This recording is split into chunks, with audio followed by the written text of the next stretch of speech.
Friends, जय माता दी। कैसे हैं आप सब। द्वापर युग के प्रारंभ का दिन और इस युग में हुआ कृष्ण जन्म द्वापर में, और इस पावन अवसर पर करें आंवले के वृक्ष की पूजा और परिक्रमा। भगवान सबकी मनोकामनाओं को पूर्ण करते हैं। आप सभी को आंवला नवमी की हार्दिक शुभकामनाएं। कहा जाता है, जब जागे तब सवेरा आंवला लाओ, खाओ बांटो भगाओ रोग अंधेरा। तो बोलिए आंवला नवमी की जय। कहा जाता है, जब सारा संसार जलमग्न था एवं ब्रह्मदेव कमल पुष्प में बैठकर निराकार परम ब्रह्म तपस्या कर रहे थे, तब टप टप टप टप सारे ब्रह्मांड में ब्रह्मा जी के नेत्रों से ईश प्रेम के अनुराग के टपकते अश्रुओं की ध्वनि गूंज उठी।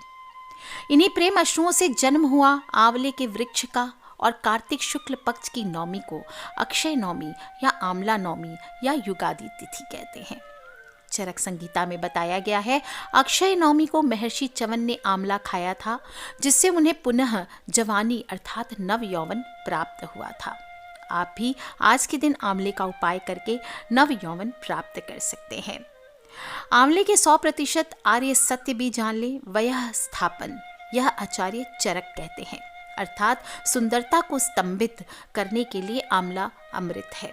बूढ़े को जवान बनाने की क्षमता केवल आंवले में है, और आखिर इसमें सत्यता कितनी है, इसे विज्ञान की दृष्टि से हम देखते हैं। शरीर के अंगों में नए कोषाणुओं का निर्माण रुक जाने, कम हो जाने से कार्बोनेट अधिक हो जाता है, जो घबराहट पैदा करता है, और आंवला पुराने कोषाणुओं को भारी शक्ति प्रदान करता है, ऑक्सीजन देता है। संक्षिप्त में बोले तो आंवला चिर यौवन प्रदाता है, ईश्वर का दिया गया सुंदर प्रसाद है। और आंवला एकमात्र ऐसा फल है जिसे उबालने पर भी विटामिन सी जस का तस रहता है। च्यवनप्राश में इसीलिए सर्वाधिक आंवले का प्रयोग होता है। आंवला नवमी के दिन सुबह नहाने के पानी में आंवला का रस मिलाकर नहाना चाहिए। स्नान, पूजन, तर्पण, अन्नदान करना चाहिए। हर रोज आंवले का रस पीना चाहिए। घर में आंवले का वृक्ष लगाना चाहिए। इस दिन आंवले के पेड़ के नीचे झाड़ू से साफ सफाई करें और पूजन करें। फिर ब्राह्मणों को भोजन करवा के खुद इस दिन बैठ करके भोजन करना चाहिए।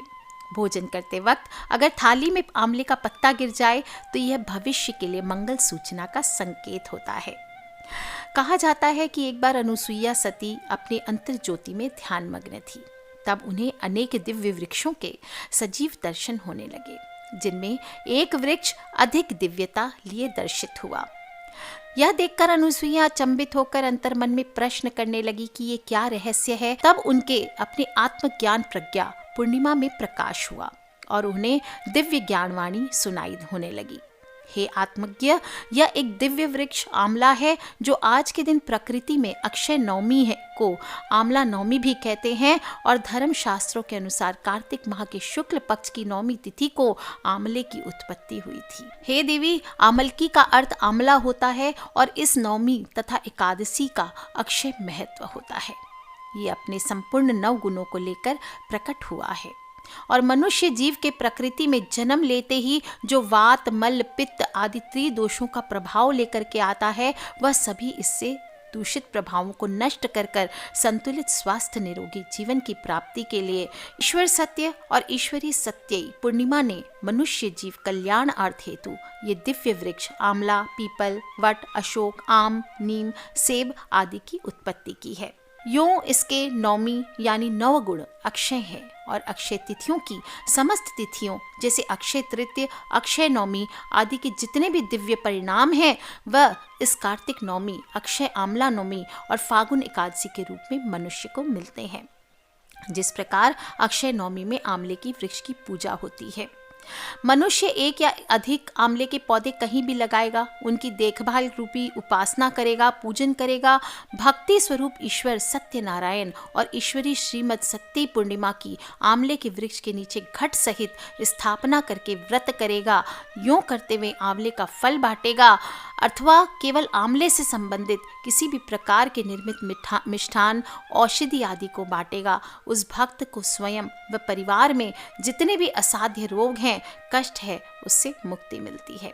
औषधियों का उस पर प्रभाव पड़ने लगने से उसके रोग क्षीण होते होते समाप्त हो जाते हैं। और ये सब दिव्य आत्मवाणी को सुनकर देवी समझ गई अनुसुईया, और उन्होंने आत्म मनन किया और ध्यान से निवृत्त होकर अनेक आंवले के पौधे लगाकर अपने आश्रम में उसको श्रृंगार किया। आंवले के फलों का ऋषियों व आश्रम के विद्या अध्ययन विद्यार्थियों को आंवले का प्रसाद बांटा, उन्हें आंवले के महत्व को बताया और भविष्य में अपने घर में जाकर आंवले के महत्व को प्रचारित करने का उपदेश किया, जिसके सभी ने समर्थन किया और आगे चलकर इसका प्रचार किया। और आंवला नवमी के बारे में कहा जाता है कि एक राजा था, उसका प्रण था कि वह रोज 1.25 मन आंवला दान करके ही खाना खाता था। इससे उसका नाम आंवलिया राजा पड़ गया। एक दिन उसके बेटे बहू ने सोचा कि राजा इतने सारे आंवले रोजाना दान करता है, इस प्रकार तो एक दिन सारा खजाना खाली हो जाएगा। इसलिए बेटे ने राजा से कहा कि उसे इस तरह दान करना बंद कर देना चाहिए। बेटे की बात सुनकर राजा को बहुत दुख हुआ और राजा रानी महल छोड़कर बियाबान जंगल में जाकर बैठ गए। राजा रानी आंवला दान नहीं कर पाए और प्रण के कारण कुछ खाया भी नहीं। जब भूखे प्यासे 7 दिन हो गए, तब भगवान ने सोचा कि यदि मैंने इसका प्रण नहीं रखा और इसका सत्य नहीं रखा तो इसका विश्वास चला जाएगा। इसलिए भगवान ने जंगल में ही महल, राज्य और बाग बगीचे सब बना दिए और ढेरों आंवले के पेड़ लगा दिए। सुबह राजा रानी उठे तो देखा कि जंगल में उनके राज्य से भी दुगना राज्य बसा हुआ है। राजा रानी से कहने लगा, रानी देख कहते हैं सत मत छोड़ो, सुरमा सत छोड़ा पत जाए, सत की छोड़ी लक्ष्मी फेर मिलेगी आए। आओ नहा धोकर आंवला दान करें और भोजन करें। राजा रानी ने आंवला दान करके खाना खाया, खुशी खुशी जंगल में रहने लगे। उधर आंवला देवता का अपमान करने व माता पिता से बुरा व्यवहार करने के कारण बहू बेटे के बुरे दिन आ गए। राज्य दुश्मनों ने छीन लिया, दाने दाने को मोहताज हो गए। काम ढूंढते हुए अपने पिता के राज्य में पहुंचे। उनके हालात इतने बिगड़ गए थे कि पिता ने उन्हें बिना पहचाने हुए काम में रख लिया। बेटे बहू सोच भी नहीं सकते थे कि उनके माता पिता इतने बड़े राज्य के मालिक हो सकते हैं, सो उन्होंने भी अपने माता पिता को नहीं पहचाना। एक दिन बहू ने सास के बाल गूंथते समय उनकी पीठ पर एक मस्सा देखा। उसे यह सोचकर रोना आने लगा कि ऐसा ही मस्सा मेरी सास के भी था। हमने ये सोचकर उनको आंवला दान करने से रोका था कि हमारा धन नष्ट हो जाएगा। आज वे लोग न जाने कहाँ होंगे। यह सोचकर बहू को रोना आने लगा और आंसू टपक टपक कर सास की पीठ पर गिरने लगा। रानी ने तुरंत पलटकर देखा, पूछा तू क्यों रो रही है? उसने बताया, आपकी पीठ जैसा मस्सा मेरी सास की पीठ पर भी था। हमने उन्हें आंवला दान करने से मना कर दिया था, इसलिए वो घर छोड़कर कहीं चले गए। तब रानी ने उसे पहचान लिया, सारा हाल पूछा और अपना हाल बताया। अपने बेटे बहू को समझाया कि दान करने से धन कम नहीं होता बल्कि बढ़ता है। और बेटे बहू भी अब सुख से राजा रानी के साथ रहने लगे। और हे भगवान, जैसा राजा रानी का सत रखा वैसा सबका सत रखना।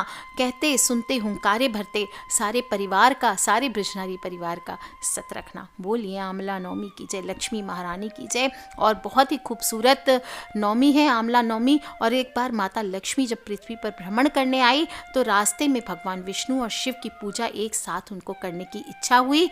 माता लक्ष्मी ने विचार किया कि एक साथ शिव और विष्णु की पूजा कैसे हो सकती है। तब उन्हें ख्याल आया कि तुलसी और बेल के गुण एक साथ आंवले में पाए जाते हैं और तुलसी भगवान विष्णु को प्रिय है, बेल भगवान शिव को। आंवले के वृक्ष को विष्णु और शिव का प्रतीक चिन्ह मानकर माँ लक्ष्मी ने आंवले के वृक्ष की पूजा की और पूजा से प्रसन्न होकर विष्णु और शिव प्रकट हुए और लक्ष्मी माता ने आंवले के वृक्ष के नीचे ही भोजन बनाकर दोनों को भोजन करवाया। इसके बाद माता लक्ष्मी ने भोजन किया। जिस दिन यह घटना हुई उस दिन कार्तिक माह के शुक्ल पक्ष की नवमी थी और तभी से ये परंपरा चली आ रही है, जिसे आपको भी निभाना है और अपने फ्रेंड्स, फैमिली, मम्मी पापा, भाई बहन, बच्चे सभी लोगों से इसे शेयर भी करना है।